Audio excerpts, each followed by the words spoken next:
ముఖ్యమంత్రి రేవంత్ రెడ్డితోని మీకు బాగా సన్నిహిత్యం ఉంది. మీరు కూడా సిపిఐ పార్టీకి ఇక్కడ నాయకత్వం వహిస్తున్నటువంటి వ్యక్తి. కొత్తగూడెం ప్రజలు చాలా వెయిట్ చేస్తూ ఉన్నారు, ఓటర్లు వెయిట్ చేస్తూ ఉన్నారు. కూనంనేని గారు మాకు ఎలాంటి వనరులను ఇక్కడ తీసుకురాబోతున్నారు, ఎలాంటి అవకాశాలను కల్పించబోతున్నారని. మీరు కొత్తగూడెం మీ ఓటర్ల కోసం ఏమైనా చేయబోతున్నారా? ఇప్పటివరకు అయితే ఎలాంటి ఇంకా ప్రకటనలు అయితే జరగలేదు. కేవలం కొడంగల్కు సంబంధించినటువంటి విషయంలో ప్రకటనలు జరుగుతున్నాయి. వేల కోట్లకు సంబంధించినటువంటి నిధులు అయితే అక్కడికి తరలుతున్నటువంటి పరిస్థితి. కొత్తగూడెం ప్రజల కోసం కూనంనేనిగా ఎమ్మెల్యేగా మీరేం చేయబోతున్నారు? మాకు ఒకటూ ఎజెండా ఉంది మా నియోజకవర్గ అభివృద్ధికి సంబంధించి. నేను ముఖ్యమంత్రి గారిని కలిశాను, మంత్రులను కూడా కలుస్తున్నా. అందరూ కూడా పాజిటివ్గానే ఉన్నారు. వాళ్ళ వాళ్ళ వాళ్ళ వాళ్ళ విభాగాల నుంచి, డిపార్ట్మెంట్స్ నుంచి, మంత్రిత్వ శాఖల నుంచి నిధులు విడుదల చేయడానికి కూడా అంగీకరించారు. ముఖ్యంగా ఆర్ఎండ్బి కోమటిరెడ్డి గారిని కలిసాం, ఇరిగేషను ఉత్తమ్ కుమార్ రెడ్డి గారిని కలిశాను, అలాగే సీతక్ గారిని పంచాయతీరాజు కలిసా. అట్లనే మున్సిపల్ శాఖ అవన్నీ ముఖ్యమంత్రి గారి దగ్గర ఉన్నాయి, ఆయనకు కూడా లెటర్లు ఇచ్చాను. దాదాపు అన్నీ చేస్తారు. మేము ఆ రోజుల్లో నేను ఫస్ట్ టైం ఎమ్మెల్యే ఉన్నప్పుడే కిరణ్ కుమార్ రెడ్డి గారు, రోసే గారు వాళ్ళు ముఖ్యమంత్రిగా ఉన్నప్పుడే దాదాపు అప్పట్లో 600 కోట్లతో విలువ కలిగిన పనులు చేయించాను.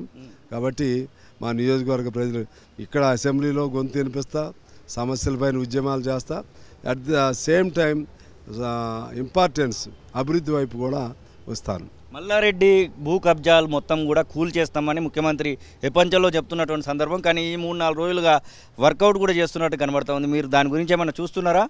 చూస్తే ఏమనిపిస్తుంది కాంగ్రెస్ ప్రభుత్వం చేస్తున్నటువంటి ఈ యొక్క పనులను?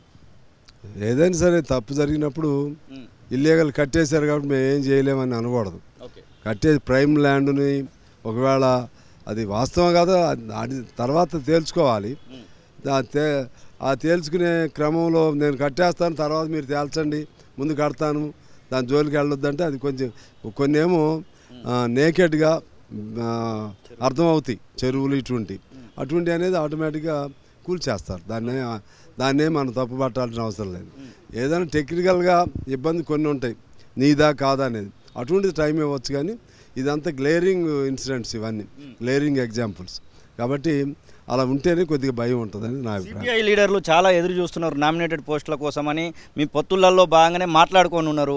నామినేటెడ్ పోస్టులు ఎప్పుడు రిలీజ్ అవుతాయని చూస్తున్నారు. ఇప్పటివరకు ప్రకటించిన ప్రతిదీ కూడా కాంగ్రెస్ పార్టీ లీడర్లకే ఇవ్వడం జరిగింది. అది టీఎస్పీఎస్సీ తీసుకున్నా, కమిషన్లు తీసుకున్నా, కార్పొరేషన్లు తీసుకున్నా. ఎట్లా ఉండబోతుంది? ఎలాంటి ప్రతిపాదనలు మీరు పెట్టబోతున్నారు కార్పొరేషన్ల విషయంలో? అది వాళ్ళ బాధ్యత. అప్పుడు అనుకున్న కార్పొరేషన్లు వచ్చినప్పుడు కూడా మేమేమి ఏదో భిక్షాపాత్ర తీసుకుని వెళ్ళాం. మా డిమాండ్స్ ఇవన్నీ పెట్టాం. ఇవ్వటం వాళ్ళ డిస్క్రిప్షన్. ఇస్తే మిత్రధర్మం, లేదంటే వాళ్ళ ఇష్టం. దానికంటే మేము ఇంకా చెప్పారు. మీరు పొత్తు ధర్మం మాత్రం పాటిస్తున్నారు కదా, వాళ్ళు పొత్తు ధర్మంలో భాగంగా మీకు ఇవ్వాల్సినటువంటి ఇవ్వాలి కదా. పాటిస్తారని అనుకుంటున్నాం. ఇంకా ఉందిగా, టైం ఉందిగా, చూద్దాం.